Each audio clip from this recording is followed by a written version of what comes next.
থাম, তোকে দেখে নেবো রে শালা, তোকে দেখে নেবো বে। तो जहां मैंने पाया ভাই আর কি দুশ্মনীটা কিছু লেগে লাগবে। এদের দুশ্মনির কথা আর বলিস না। এই থেকে 1 বছর আগে এদের এমন দুষ্টি ছিল, জান থেকে বেশি দুষ্টি ছিল, ঠিক আছে? আজকে আগে কীভাবে যে হয়ে গেল দুশ্মনি, এদের কানে শুনবি, শোনা কি ভালো করে হচ্ছে। ঠিক আছে বলো।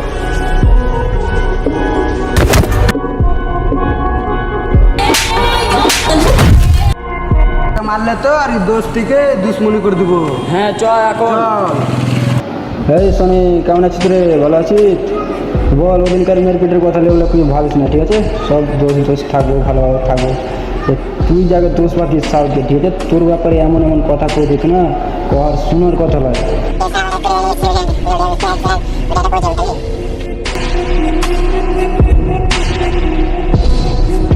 তোর আর আমার দোস্তি হয়েছে খতম। তোর রাস্তা আলাদা, আমার রাস্তা আলাদা। কেনে मिलो दूरों का साया क्यों खुदा तूने मुझे ऐसा বুঝতে পারলি কাহিনী? এখান থেকে ওদের কাহিনী শেষ হলো।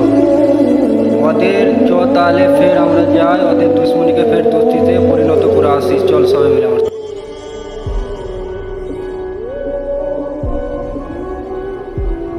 এদিকে আয়। এই শুনে দেখ, তোদের ভিতরে একটা ভালো বন্ধুত্ব ছিল আর থাকবে, ঠিক আছে?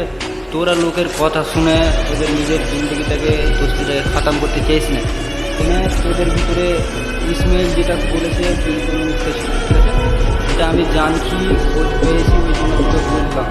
এখানে তোকে বলতে চাইছি আমি একটা কথা, তোর আর সাউথের যেরকম দোস্তি, এরকম